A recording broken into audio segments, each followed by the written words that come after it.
from an Airstream somewhere in Tornado Alley, bringing you the people, places, and stories from the Panhandle to the Red River. This is your Only in Oklahoma show.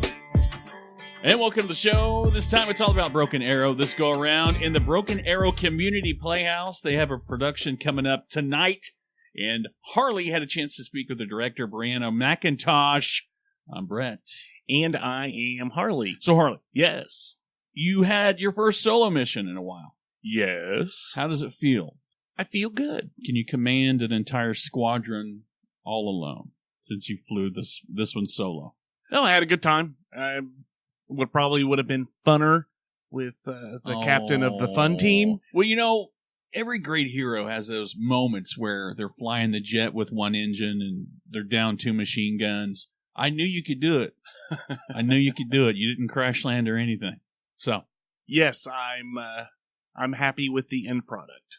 Okay, so, you know, we've been here, there, and everywhere. Yes. Okay, and one place we haven't been, we've been to Tulsa, we've been to parts of that part of Oklahoma, but we haven't talked about Broken Arrow. I feel like it's kind of like an uncharted territory for us. Like it's like off the map. But what's weird is Broken Arrow is just literally down the road from Tulsa. You can almost throw a football. I don't know that anybody could throw a football that far, but I get your point. But some interesting facts, history factoids about Broken Arrow. It was established in 1902 when the Missouri-Kansas-Texas Railroad sold lots for the town site. Now, that's a lot of names for one railroad. That's a lot. That's why they condensed it down to, what is it now, the Santa Fe Railroad and the Burlington Northern? Is it not the MKTR? Probably. Probably could have saved myself a lot of trouble. But another thing that I don't know if you know this, but it was named after a community of Creek Indians who were relocated there during the Trail of Tears. I didn't know that. I did not know that either. Yeah, there's a lot of history right there in that little town of about, it's not really that little either. It's not that little. It's not little. But one of the things that I really love about Broken Arrow, they are listed as a tree city. What is a tree city? So, Tree City, USA was founded in 1976, and it was established to help communities across America increase and manage their community trees. Okay. It's not like you can just say, we're a tree city because Right. we planted a tree and put a plaque on it or something. Absolutely. They're one of 3,400 communities across the U.S. They're recognized for their Arbor Day ways. Well, yeah. And like I said, it's exclusive. It's not just any city or town. Kind of the criteria, you have to have a tree board or department. Okay. I mean, again, you're stating the obvious here. You have to have a community tree ordinance. I like that. Unless your community tree ordinance is that your trees have to be on, like, in a fenced area. Right. Or that they have to be on a leash. Right. No trees on a leash. Yeah. And then you have to spend at least $2 per capita on urban forestry. I think that's pretty easy. No, I mean, $2 per person in the town, I mean, that's a pretty big commitment. Yeah. And obviously, you have to celebrate Arbor Day. You're sitting in pretty tall cotton if you're one of 3,400 communities across the country that are taking part in something like this. Well, no matter what your stance is on global warming, right? One of the things that almost every scientist will say is an increase in the overall, the overall trees in existence will be a decrease in the amount of CO2 in the atmosphere. It's cleaner air, bottom line. So, and shade. I like it. I love trees. I love shade. In the summertime when there's nothing but 100 yards of blacktop between you and the building you have to go into. Yeah.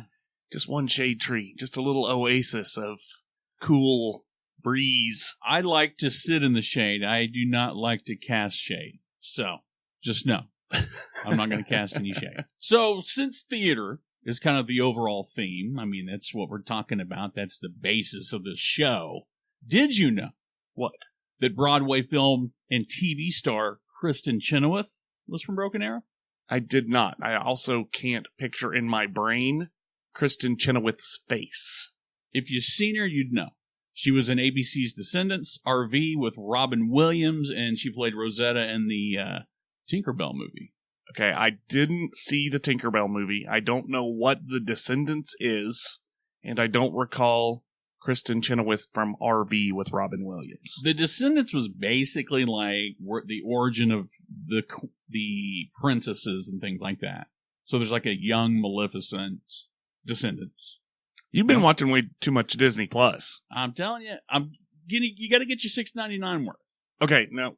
Yeah. You need to stop. You need to take a break from having these huge television conglomerates shove programming down your face.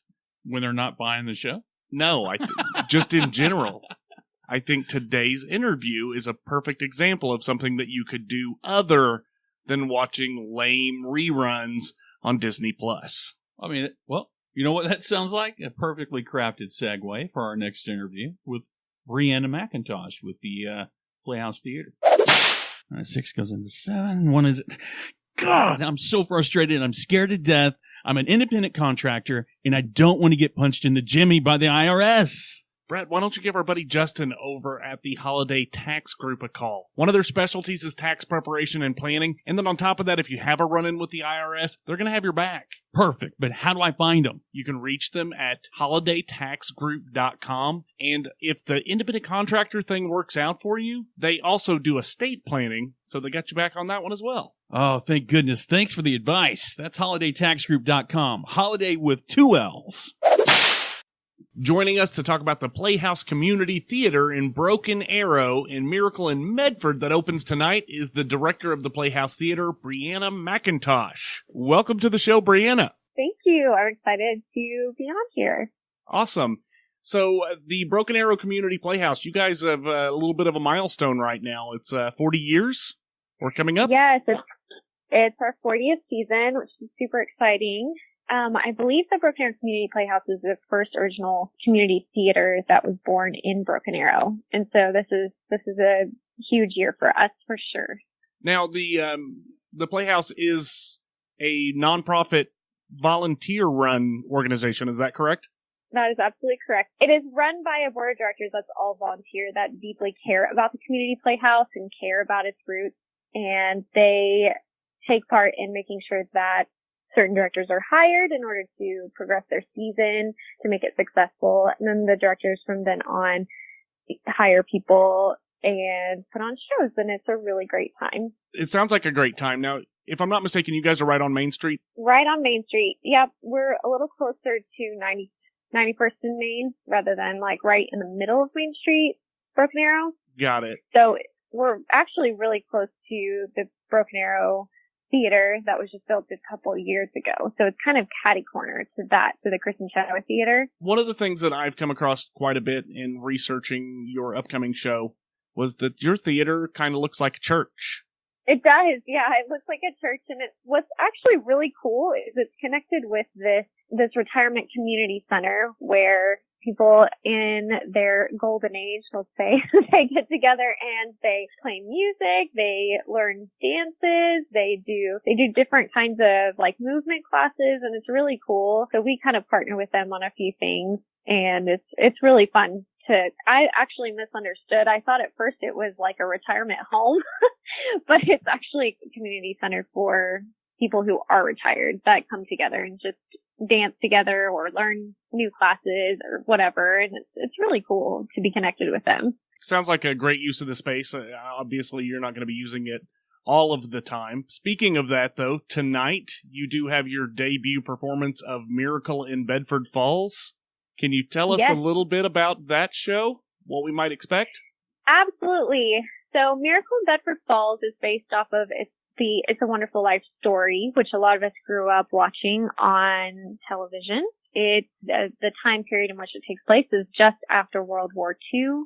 Bedford Falls is a pretend town in upstate New York, so that's why it's called Miracle in Bedford Falls, because in the movie it's based out of the It's a Wonderful Life movie. It's based out of that place that's called Bedford Falls. Got it. Really, it's upstate New York, so if you think of like Niagara Falls area, kind of close to where all of that is. It's essentially based off of the script of the original movie So the script is actually really close to the movie. What's the biggest difference though is that it's actually a musical adaptation. So we have songs and we have dancing, and so it's just a full on musical. So, anybody that loves the It's a Wonderful Life story and also loves musicals, this is the perfect thing for them to come and see. And what I've been telling people is if you're trying to pick your show for this season, a lot of families make this a tradition. They'll go see A Christmas Carol at the Tulsa PAC, which I also highly recommend.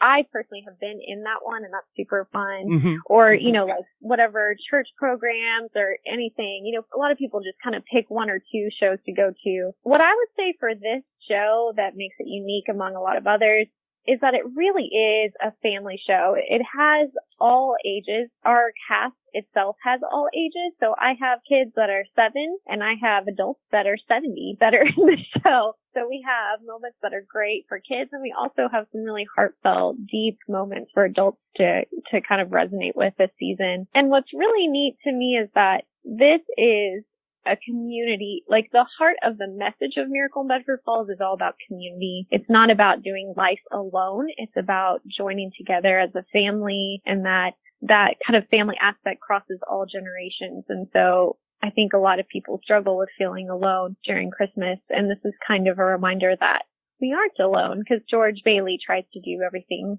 on his own, and he finds at the end that he has this great community around him and this great family that loves him, that was there all along. So I think it's a great message for this holiday season. I love it. I love the message. I was just having a conversation on a previous show about how much I don't like Black Friday, because it's kind of the opposite message. It's all about kind of greed and that sort of thing. So I love that. I love the message. Now, you guys have several showings over the next few weeks. Can you kind of give us a rundown so we can kind of plan our weekends on this? Yes, definitely. So we have shows this weekend. So tonight, tomorrow night, and Sunday afternoon. And we also have one tomorrow, Saturday afternoon.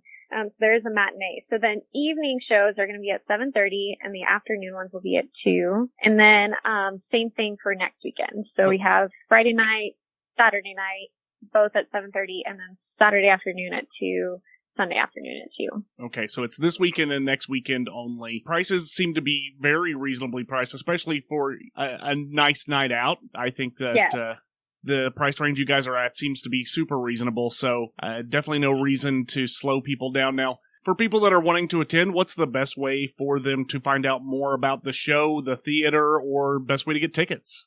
I would go to the Facebook page, to the ticket link that's on the Facebook, or you can call 918-258-0077 to contact the BACP Theater directly. You can also go to their website at BACPtheater.com. So those are the ways that you can go ahead and get your tickets.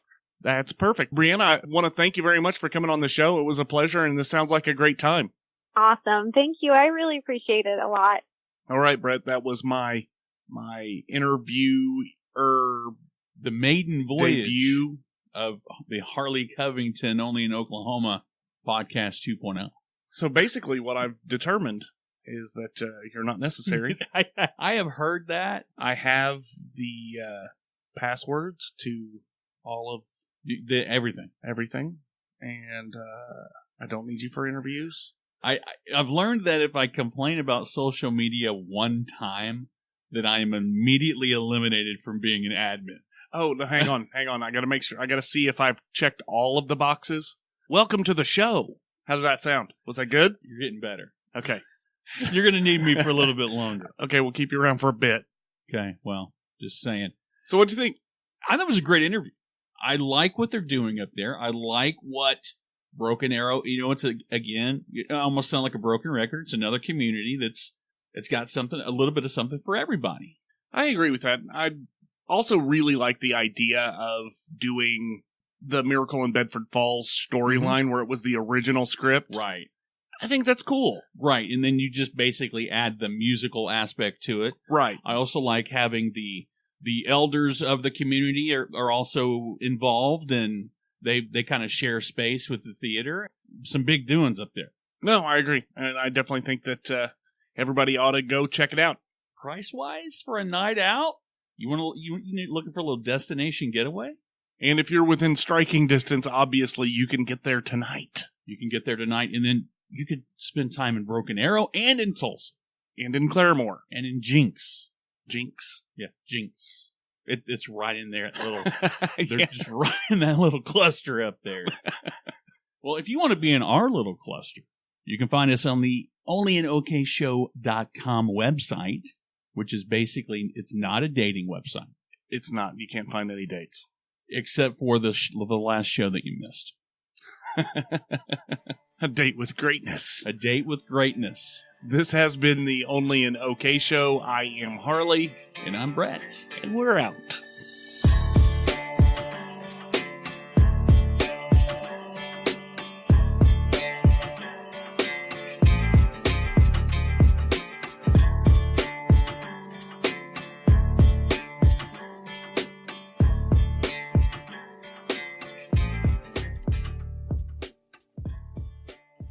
Gotta hear myself, you know what I mean? It does make a difference. I don't know that it does for me. It might for you, because you put on an affectation when the headphones hit your ears. Yes. Like, and you don't need that on. Like that? Yes. Yes. I love how you said to it. Just crack me, bro. My co-host is an old radio guy. No, I'm old, and I did radio for 3 years. But yeah, that makes you an old radio guy. I'm an old radio guy, technically. Welcome to the show. Welcome to the show. Welcome to the show. I like that one. Oh my God, that's so cheesy. Welcome to the show, Breana. Welcome to the Welcome to the show, Breana. I was still laughing. So you got to do it again. Welcome to the. I can't stop saying welcome. Welcome. Okay. Welcome. We both lip smacked like 3 times. I think it's super cool. Uh-huh. It's a very stringent group. It's not something you just go, yeah, we're a Tree City.